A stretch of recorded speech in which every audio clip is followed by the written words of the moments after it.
What's the single most painful moment of your life you wish you could erase? When I was 9, my sister Millie was everything to me. She was 11 and basically my best friend, my protector, my partner, and everything. Every Saturday, we'd ride our bikes to Riverside Park with whatever loose change we could find between couch cushions. Just enough for ice cream from Mr. Louise, who parked his truck by the playground. That morning started like any other. Mom handed us each 3 crumpled dollar bills and told us to be back before dinner. Millie wore her favorite purple helmet, with the scratch on the side from when she wiped out last summer. I had the hand-down pink one that used to be hers. We were arguing the whole ride there. I wanted strawberry swirl from the ice cream truck, but Millie kept saying vanilla was better because it went with everything. She was pedaling ahead of me, calling back over her shoulder that I had terrible taste and flavors. I was shouting back that she was boring and vanilla was for old people. We stopped at the intersection right before the park. There was a stop sign, but cars barely ever came through there. Millie went first, like always. She was still turned around, sticking her tongue out at me about the ice cream thing when this red car just rolled through without even slowing down. The sound was horrible, like someone dropping a box of tools down concrete stairs. But worse, metal scraping and this awful crunch. I stopped my bike and just stared. Millie's bike was in pieces scattered across the asphalt. One wheel was still spinning. Her purple helmet had rolled about 10 feet away, and Millie was lying there, not moving. Her arms bent, weird, eyes closed. I didn't scream. I didn't cry. I just stood there, holding my handlebars, trying to understand what I was looking at. A woman in a teacher outfit ran over from somewhere and pulled me into this tight hug. But I couldn't stop staring at where Millie was. The paramedics came really fast. Then my parents showed up, and my mom was screaming so loud that other people started crying too. Dad just kept saying, "No, no, no," over and over while holding his head. At the hospital, this nurse with braided hair bent down and asked me what my name was. I opened my mouth to say Eva, but nothing came out. My throat felt locked. Then I tried again and said Millie instead. Everyone looked at each other funny. The nurse asked again, real gentle, and I said Millie again. I couldn't say my own name. It was like my brain forgot who I was. From that day on, I kept mixing us up.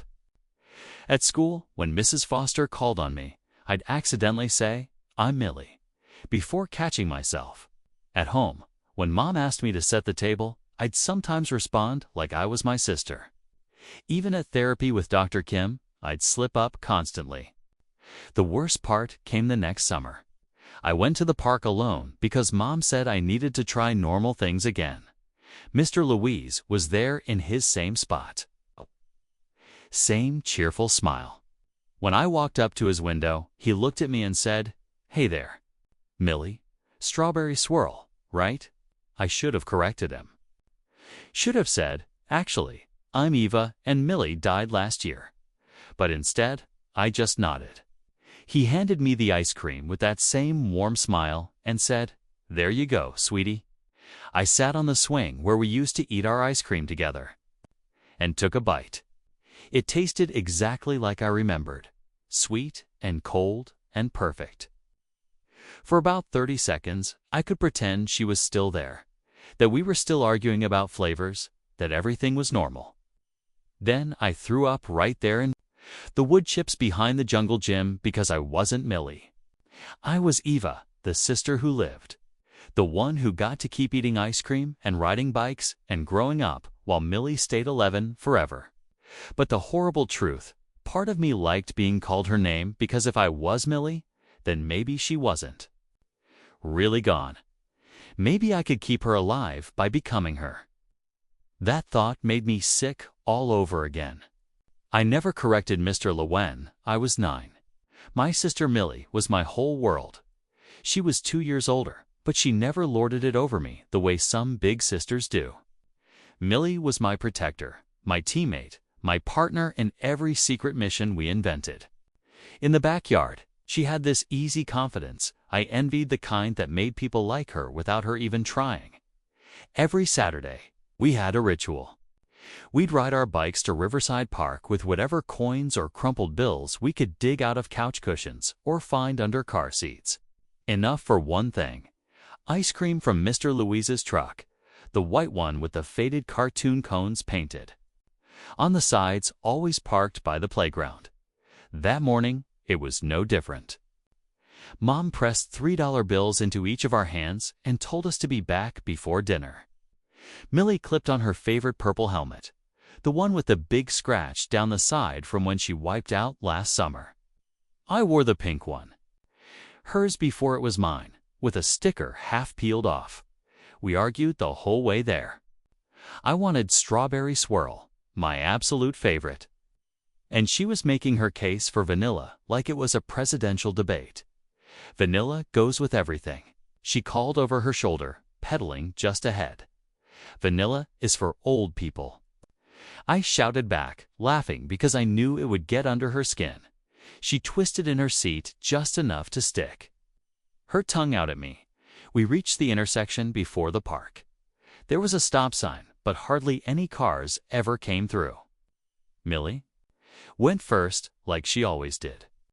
She was still turned around, teasing me about my horrible taste in flavors. When it happened, a red car rolled through the stop sign without slowing down. The sound was wrong, sharp and deep at the same time, like someone had dropped a box of metal tools down a stairwell, followed by the horrible crunch of something breaking. I froze. Millie's bike was in pieces across the asphalt. One wheel was still spinning lazily. Her purple helmet had rolled away, lying upside down. She was on the ground, arms bent in ways they shouldn't bend, eyes closed. I didn't scream. I didn't even run to her. My hands just gripped the handlebars, so hard they hurt, and my feet felt cemented to the road. A woman in a long skirt, maybe a teacher, maybe just someone from the neighborhood, appeared beside me. She pulled me into her arms so tight I could barely breathe. But all I could do was stare over her shoulder at Millie, still not moving. The paramedics came fast. Then my parents arrived, and everything became noise. My mom was screaming so loud it made strangers cry. My dad just kept saying no, no, no, over and over, like the words could turn back time. At the hospital, a nurse with her hair in 2 neat braids crouched in front of me. "Honey, what's your name?" I opened my mouth to say Eva, but nothing came out. My throat locked. So I tried again. "Millie," I said. The nurse blinked. "Sweetheart, what's your name?" "Millie," I repeated. The room went quiet in a way I didn't understand yet. After that day, I couldn't seem to keep us separate. At school, if Mrs. Foster called on me, sometimes Millie slipped out before I could stop it. At home, when Mom asked me to set the table, I'd answer like I was her. Even in therapy, I'd accidentally speak in her place. It wasn't that I thought I was her. It was that I didn't know how to be me without her there. The summer after she died, Mom told me I needed to start doing normal things again. So one Saturday, I took my bike to Riverside Park alone. Mr. Louise's truck was parked in the same spot. He still had that cheerful, crinkly-eyed smile. "Hey there, Millie. Strawberry swirl, right?" he said. The world tilted. I should have told him. I should have said, "I'm Eva. Millie died last year." I should have made him understand. Instead, I just nodded. He handed me the cone with a warm, "There you go, sweetie." I sat on the swing we used to share and took a bite. For a few seconds, the taste was exactly like before. Cold, sweet, perfect. For about 30 seconds, I let myself believe we were still here together. Still arguing about flavors, still whole. Then my stomach flipped. I ran behind the jungle gym and threw up into the wood chips. Because I wasn't Millie. I was Eva. The sister who lived, The one who still got to ride her bike, eat ice cream, grow up. While Millie stayed 11 forever. Here's the part I never tell anyone. For one fleeting, awful second, it felt good to hear her name out loud again. To be her, even just in someone else's eyes. Because if I was Millie, maybe she wasn't. Really gone? Maybe I could keep her alive by pretending. And that thought, the one that made me feel close to her, was the same one that made me sick all over again. Story 2. My sister borrowed my $320,000 apartment for a week while I was on business. When I returned, every room was empty. No furniture, no appliances, not even curtains. 2 hours later, she pulled up in a luxury coupe, smiling. "See, I told you I would earn this car." My mom, standing beside her, said, "You were going to renovate anyway." I replied, "Noted." That night, I disputed the car purchase and paused the transfer. 2 days later, my phone lit up with 33 calls. My sister was screaming when she found out the main news. You know that gut-level panic when you put your key in the lock, step inside, and something is off. Yeah, multiply that by 100. It was supposed to be just another routine trip, a week-long business conference in Chicago. I'd left my one-bedroom downtown apartment exactly as it always was. Neat, organized, with my favorite leather sofa by the window and my espresso machine on the counter. A place I'd spent years paying off. Finally, mine. $320,000 of sweat, overtime, and skipped vacations. When I got back, I opened the door and froze. Empty. I don't mean messy. Empty. I mean stripped bare. No furniture, no appliances, not even the curtains. The place echoed when I stepped inside, my footsteps bouncing off naked walls. I stumbled from room to room like maybe my stuff had decided to relocate itself. The bedroom, just dust outlines where my bed and dresser used to be. The kitchen, an empty rectangle of linoleum where my fridge once stood. The bathroom, even the shower curtain was gone. My heart was pounding, half expecting a burglar to jump out, but the lock wasn't broken. The door hadn't been forced. And then, like a punch in the gut, a memory surfaced. My sister Ashley's text a week earlier, "Mind if I crash at your place while you're gone? Promise I'll take care of everything." 2 hours later, I got my answer. She pulled up in front of the building in a shiny black luxury coupe, top-down hair, perfectly styled, grinning like she'd just won the lottery. "See," she said, stepping out in designer sunglasses. "I told you I'd earn this car." And there, right beside her, was my mother holding a coffee cup, like it was just another sunny afternoon. "You were going to renovate anyway," Mom added, as if explaining why my life savings had vanished into thin air. I just stared at them, every muscle in my body tight. "Noted," I said finally. That night, I sat in the dark with my laptop open, found the dealership transaction, and disputed it. Paused the transfer. 2 days later, my phone lit up with 33 missed calls. Ashley's voice came screaming through the voicemail when she found out the main news. Ashley has always been that sibling, the one who somehow makes impulsive, reckless choices look like bravery to our parents. If I saved up for years to buy something, she'd get it in a month because life is short. You can't take money with you. If I worked overtime to pay off a loan, she'd rack up credit card debt on spa weekends and new handbags. And Mom would call it treating herself. I'm the older one by 3 years. And for as long as I can remember, I've been the responsible child. Translation: I pay my bills on time. I don't blow rent money at casinos. And when Mom calls saying the washing machine broke, I'm the one she expects to fix it and cover the cost. Ashley, she's had more career changes than I've had vacations.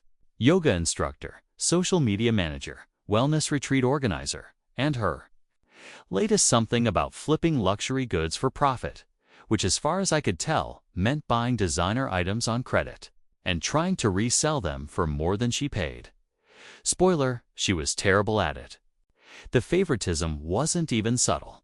If I bought myself something nice, Mom would raise an eyebrow and say, "Hope you didn't overextend yourself."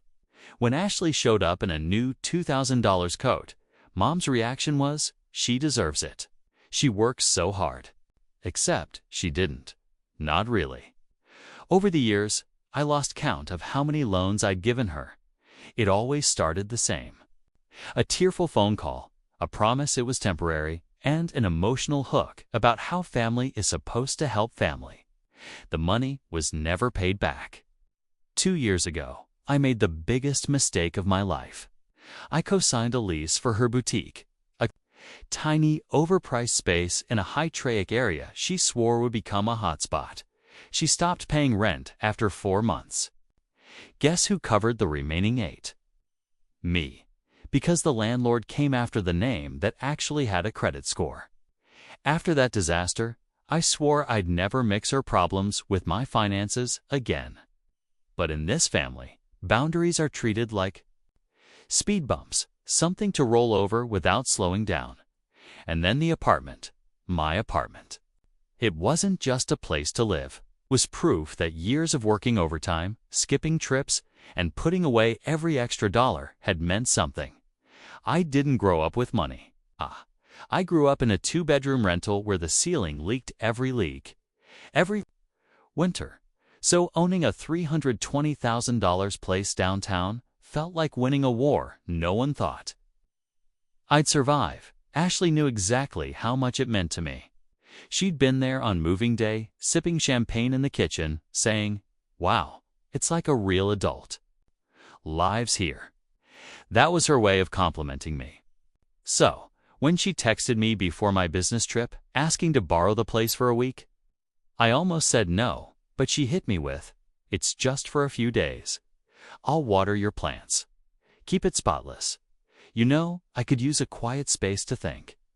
Thinking, in Ashley's speak, meant scrolling Instagram and planning her next ill-fated hustle, but I caved.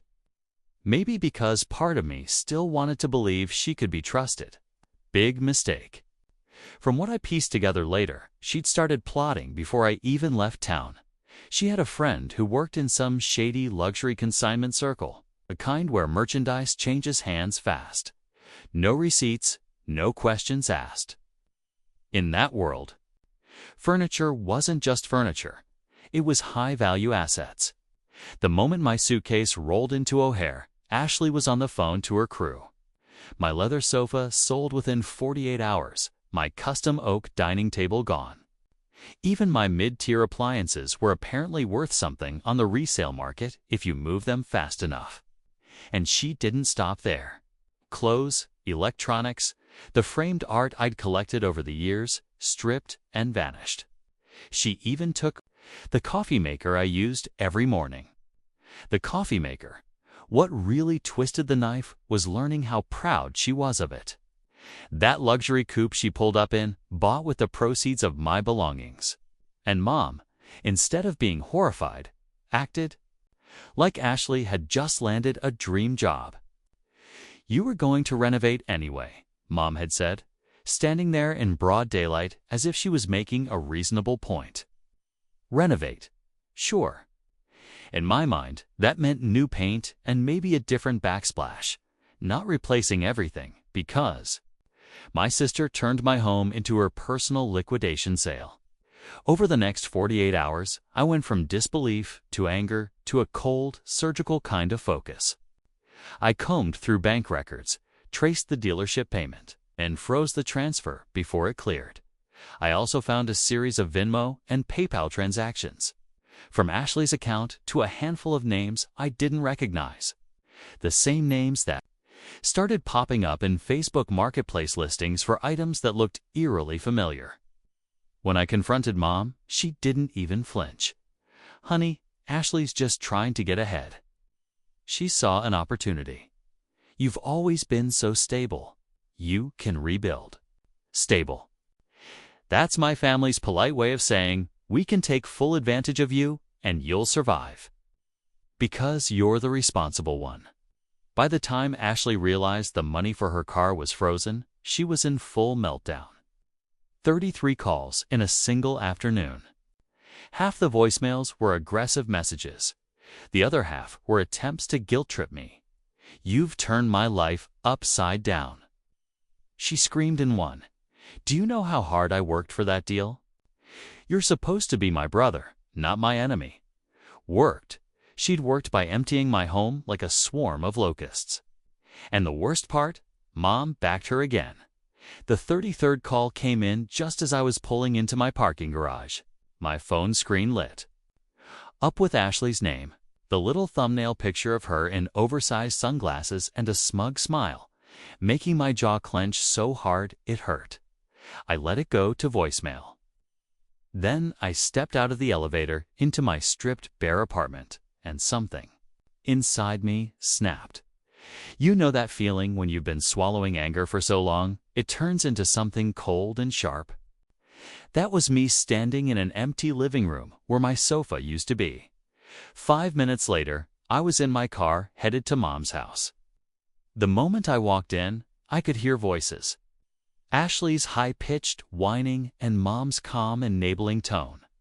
They were in the kitchen, coffee cups in hand, like this was a normal Tuesday morning and not the aftermath of a heist. Ashley looked up, eyes blazing. "Oh, finally. Are you going to explain why you're sabotaging me?" I laughed. It wasn't a nice laugh. Sabotaging. You emptied my apartment like a burglar, sold my things for cash, and you think you're the victim? Her lips curled into that infuriating smirk. It's called entrepreneurship, big brother. You wouldn't understand. You've always been scared to take risks. Mom chimed in like she was moderating a panel discussion. She saw an opportunity. "Sweetheart, you have the means to recover." Ashley was just trying to get ahead. Get ahead. My voice was getting louder. By selling my bed, my TV, my kitchen appliances, by taking the clothes out of my closet. Ashley crossed her arms. "You're making this bigger than it is. The car was my investment. You paused the payment.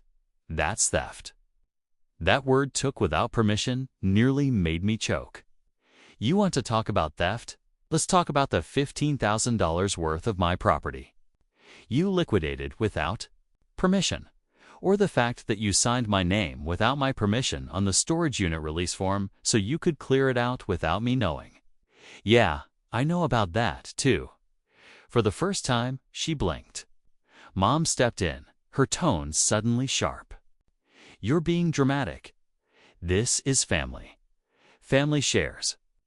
I turned to her, my voice. "I see. No. Family doesn't strip your home bare and buy themselves a sports car with the profits. Family doesn't guilt-trip you into cleaning up their messes over and over. That's not family. That's exploitation." Ashley scoffed. "You're acting like I didn't do you a favor. You said you wanted to redo your place anyway. Now you can start fresh." I stepped closer, lowering my voice, but making every word count. "Here's what's going to happen.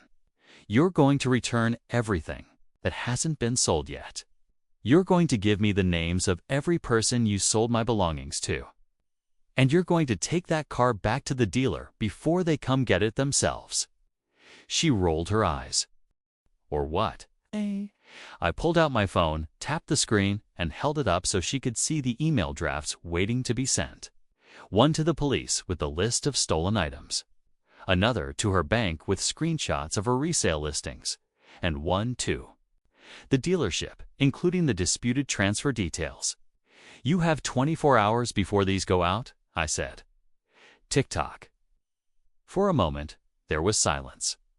Just the sound of the fridge humming and Ashley's breathing getting faster. Then she exploded. "You're impossible to deal with.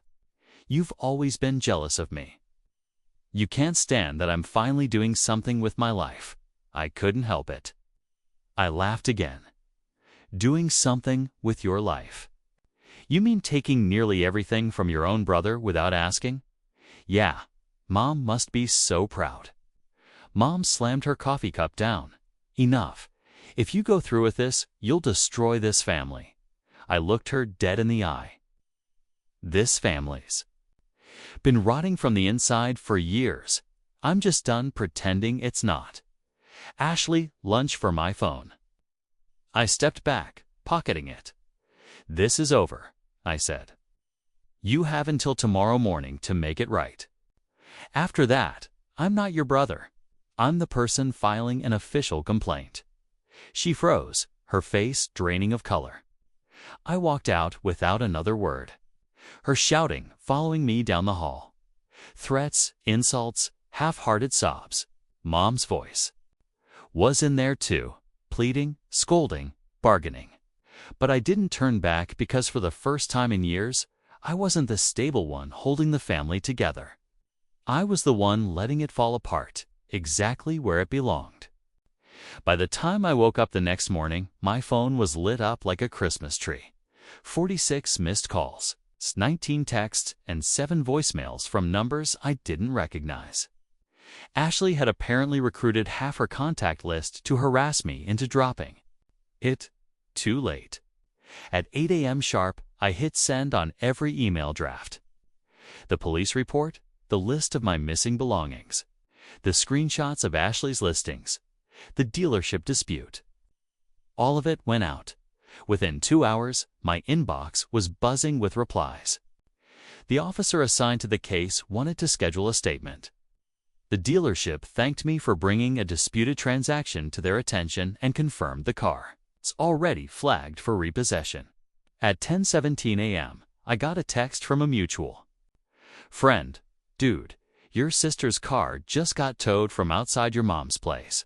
She's losing her mind. I almost felt bad picturing her in that bathrobe she always wore in the mornings.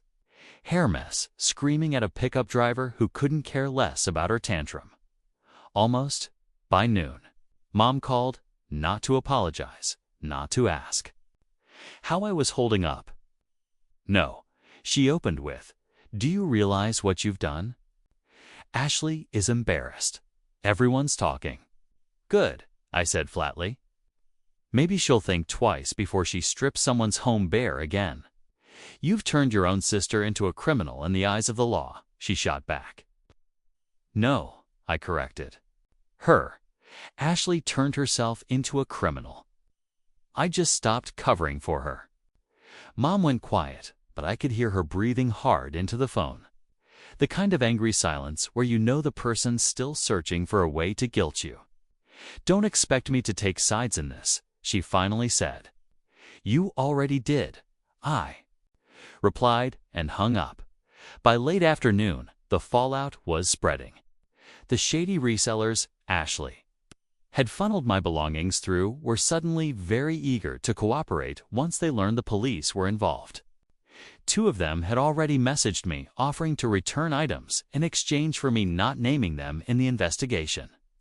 I made a list of what was coming back: my espresso machine, the oak dining table, half my clothes, and unbelievably, the shower curtain. That night, I got a knock at my door. It was my cousin Leah, who I hadn't seen in months. She came in, looked around at the bare walls, and shook her head. I heard what happened, she said. I wish I could say I'm surprised, but it's Ashley. She's been bragging for weeks about some big score she was working on. Everyone knew she was talking about you. The anger, I thought, had cooled, started burning again. She was bragging. Oh yeah, Leah said, sitting down on the one chair I still had. Said, you were too predictable, too nice to ever stop her. Guess she was wrong. The validation felt good, but it also made me realize just how long Ashley had been counting on me being her safety net. 2 days later, the official notice came. The dealership had taken the car back, refunded the frozen transfer, and was cooperating. With the investigation, I'd get partial restitution from the property sales, but most of the money was gone. Burned through on business expenses that turned out to be spa trips, designer bags, and one inexplicable $800 charge to something called VIP Champagne Lounge. Ashley, meanwhile, was in damage control mode. She posted a 900-word Facebook rant about how I'd betrayed my own blood and ruined her career. The comments were a mixed bag. Half her friends pairing her soba story, the other half asking uncomfortable questions about why she'd been selling her brother's stuff. The best part? An old high school friend of mine who works in real estate messaged me, "Didn't your mom say Ashley was getting into property staging? I guess she forgot to mention that inventory came from your apartment." The ripple effect hit Mom harder than she wanted to admit. People in her social circle started side-eyeing her at church, whispering about that situation with her daughter. She called me again a week later, her tone smaller than before. "Maybe we all handled this badly," she said. I didn't sugarcoat it. No, they handled it badly. I handled it the only way that stopped it from happening again. And I meant it, because for the first time in years, I wasn't bracing for the next emergency phone call, the next emotional shakedown. My apartment was still half empty, but it was mine again. Quiet, safe. Over the next month, I replaced only what I truly needed. A new sofa, nothing fancy, but comfortable. A refurbished espresso machine. Curtains I picked out myself just because. I like the pattern. One night, as I was sipping coffee in that quiet space, I got a text from Leah. "You know, Ashley's been telling people she wishes she'd just asked you for help instead of pulling that stunt. Not that she's apologized, but still." I smiled to myself because that was as close to remorse as Ashley was ever going to get. And it was enough for me to know I'd finally broken the cycle. I'd stopped being the bank. I'd stopped being the doormat. And maybe most importantly, I'd stopped being afraid to let the family fall apart. It's been 3 months since. The day I walked into my apartment and found nothing but bare walls and echoing floors. 3 months since I froze the car payment, filed an official report, and lit the match that burned every last bridge between me and my sister. And here's the truth no one tells you. When you finally cut off the people who've been bleeding you dry. For years, the silence is deafening, but it's also addictive. At first, it felt weird not to be on edge every time my phone rang. No more emergency texts from Ashley at 1 a.m. asking for a quick $500 just until Friday. No more guilt-laced voicemails from Mom about how family helps family, which really meant I helped them. The space in my head that used to be filled with their drama is now mine. I've started using it for things I didn't have time for before. I picked up a Saturday morning boxing class, not because I'm training for anything, but because it feels good to hit something that won't call me selfish.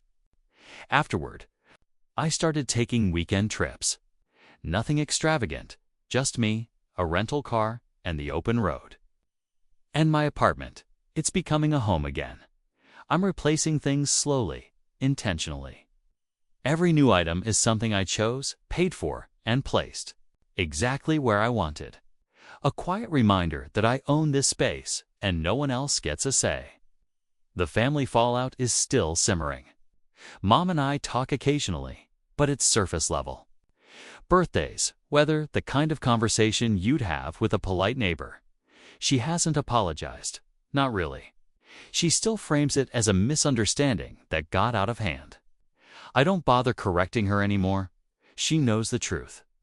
Ashley. Well, she's reinvented herself again.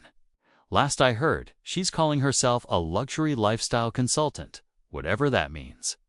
She blocked me on social media after I refused to take down my posts, explaining exactly why the police showed up at her door. Apparently, the truth was bad for her brand.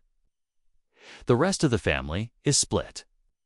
Some think I went too far, that I should have handled it privately to avoid public embarrassment. Others have quietly told me they wish they had the guts to do what I did. That second group, they're the ones I actually spend time with now. The biggest change, though, isn't about Ashley or Mom or anyone else. It's about me. For years, I wore the responsible one like a badge of honor, but it was really a leash. It kept me in place, kept me useful to the people who knew exactly how to pull it. I thought keeping the peace was the noble thing to do, but all it really did was make me an easy target. The day I hit send on those emails, I cut the leash, and yeah, the fallout was ugly. Relationships ended, voices were raised, bridges burned so hot they turned to ash. But on the other side of all that, there's peace. I don't check my bank account every morning wondering which loan I'll be pressured into next. I don't rearrange my life to accommodate someone else's mess. I don't explain my boundaries. I enforce them. And here's the thing. Once you get a taste of living without the constant weight of someone else's chaos, you realize you're not just surviving, you're actually living. Do I miss the idea of having a close family? Sometimes, but the family I wanted never really existed. Just a version in my head where loyalty went both ways and respect was mutual. The reality was one-sided, and I was the only one paying the bill. So, no, I don't miss that. The other night, I got a message from Leah, short and simple. Ran into Ashley. She's telling people you learned your lesson. I think she meant that you won't mess with her again. I stared at that message for a long time, then laughed. She's right about one thing.